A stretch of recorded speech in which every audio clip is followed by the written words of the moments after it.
Gabriel approached the headmistress with a sharp gaze, asking if she had signed the contract. The headmistress nodded affirmatively just as Davina arrived, stepping into the room with a quiet confidence. The headmistress turned and introduced Davina to Gabriel Angelini, the formidable man before her. Davina's eyes lingered on him, taking in his imposing presence. Sensing her hesitation, Gabriel smirked and asked if she had lost her voice. It was then that Davina realized he was a bit of a jerk too, but she was not one to be intimidated. Composing herself, she extended a hand and introduced herself, stating that she looked forward to working with him. Gabriel's expression remained unreadable as he shook her hand, then casually instructed her to join him in the car whenever she was ready. The headmistress fixed her gaze on Davina, reminding her of all the rules she must strictly follow as part of the ENA. She must not harm, blackmail, embarrass, or compromise the security of the family, and most importantly, there must be no romance between her and any member. Davina listened intently, nodding in agreement, and promised she would make the headmistress proud. The headmistress smiled softly and told her that she already had. Feeling a swell of confidence, Davina smiled back and made her way to the waiting car. She greeted the driver, who introduced himself as Adam, and kindly took her bags. He gave her a piece of friendly advice not to be scared of the child. After all, he was only 4 years old. Davina chuckled and nodded before stepping inside the car, only to find herself in the presence of both Mafias. A silent prayer slipped from her lips, hoping for Ine's guidance and protection. Gathering her courage, she turned to the small boy sitting beside Gabriel and asked if he was his son. With a shy but bright smile, the boy responded, "My name is Michelle." Gabriel affectionately ruffled his son's hair and added, "But we all call him Mikey." With a warm smile, Davina introduced herself to the little boy, but Michelle scrunched up his nose and gave her a peculiar look. "I don't trust you," he declared, "because you smell like oranges." Taken aback, Gabriel glanced over and asked with a hint of amusement, "Do you really?" Davina felt a slight blush creeping across her cheeks as she quickly sniffed her outfit, trying to discern any trace of citrus. Attempting to change the subject, she asked, "Where are we headed?"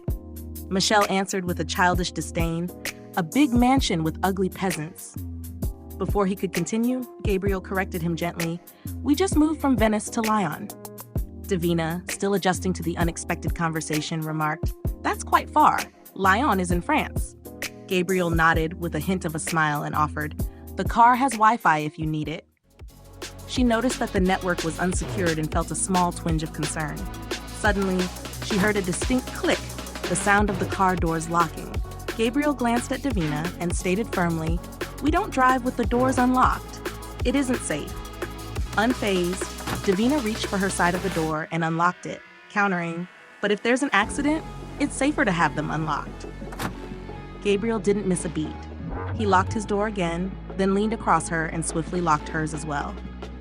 If someone tried to kidnap Mikey at a stoplight, it wouldn't be safe, he replied with a hint of seriousness in his voice. Davina took in his point, nodding slightly in reluctant agreement. Meanwhile, Mikey, still focused on his earlier observation, tugged at his father's sleeve. "Dad, does she really smell like oranges?" Gabriel chuckled, but Davina couldn't help but find the situation ironic. Here he was, lecturing her about safety and locked doors, yet his car's Wi-Fi was completely unsecured. She wondered if Gabriel's version of safety only extended to what he could see and control. Davina began typing on her computer, her fingers moving quickly over the keys. Mikey, curious as ever, leaned in closer, trying to see what she was doing. Suddenly, the partition window between the driver's seat and the back opened with a soft hum. Adam, the driver, glanced back and asked, "Is there anything you need, boss?" Gabriel's gaze shifted to Davina for a moment before he replied, "No." Mikey, with a sly smile, whispered, "She's got some tricks up her sleeve." Davina, not missing a beat, pressed a button on her laptop, and the window rolled back up, separating them from Adam once more. She turned to Gabriel and said, "If you're so concerned about locking things, maybe you should start by putting a password on your Wi-Fi." Gabriel's eyes narrowed slightly, but he nodded, acknowledging her point. Soon, they arrived at the Angelini Annex in France. Adam informed Davina to follow Mr. Angelini while he would take care of her bags. As Davina stepped out, she looked around the mansion. It wasn't what she had expected. There were no security cameras or bodyguards in sight.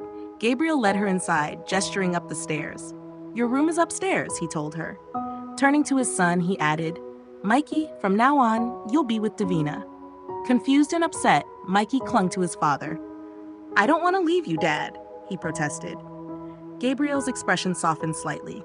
"Starting today, you'll need to go to Davina for everything," he explained, "and you won't be coming with me on the job anymore." Anger flashed across Mikey's face. He threw his chocolate milk onto the floor, the liquids splashing across the tiles, before storming out of the mansion. Gabriel watched him go, a flicker of pain in his eyes. "He's had a hard time without his mother," he murmured. Davina nodded, understanding. "I can see that," she said quietly. She hesitated before asking, "Does he know about your job?" Gabriel turned to her, his expression unreadable. "Do you?" he countered. Davina met his gaze evenly. "I read the news. I know what you really are." Gabriel's lips curved into a slight smile. "That makes things easier for me," he replied, a hint of approval in his tone. Gabriel's voice was steady as he revealed, "I am the underboss of the Angelini Mafia." Davina knew what that meant. He was the number 2, the right hand of the Don. A powerful position, but also a dangerous one. "I have more enemies than I can count," he continued, "and they would do anything to get their hands on my son, the next heir." Gabriel then explained Davina's role. She was to protect Mikey, to ensure his safety above all else. "If that's all," he added, "there won't be any problems." Sensing there was more, Davina asked, "What other duties will I have?" She began listing the various responsibilities she could manage, but Gabriel cut her off, saying it wouldn't be necessary. Her only job was to protect Mikey, but Davina was insistent. "Childcare is about looking after many things, not just the child," she countered. Gabriel moved closer, leaning in until his lips were near her ear. His voice dropped to a cold, sharp tone as he clarified, "Maybe I wasn't clear. Your only duty is to never let my son out of your sight." A chill ran down Davina's spine as she realized her mistake. Her eyes widened in panic as she noticed Mikey was no longer there. She had let him out of her sight. Gabriel's gaze was hard as he said, "Looks like you have somewhere to be." Flustered and a bit embarrassed, Davina quickly nodded. "Yes," she replied, before hurrying out of the room to find Mikey, her heart racing with urgency. She had only just begun her new role, and already she was falling behind. Davina rushed out the door, her eyes darting frantically as she searched for Mikey. Suddenly, a sharp scream pierced the air. Mikey's scream. Her heart pounded as she sprinted towards the sound, only to find 2 men shoving him into the back of a van.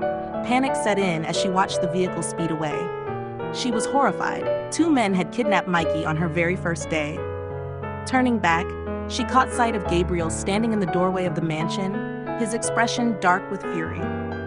Davina knew she had made a grave mistake. She had to save Mikey, no matter what. Her mind raced with urgency, knowing this was her chance to prove herself or fail completely. But that's a story for the next episode, everyone. Here's a sneak peek of what's to come. We catch a glimpse of Davina battling fiercely against a group of men. She's determined, and it seems like she might be on her way to rescue Mikey.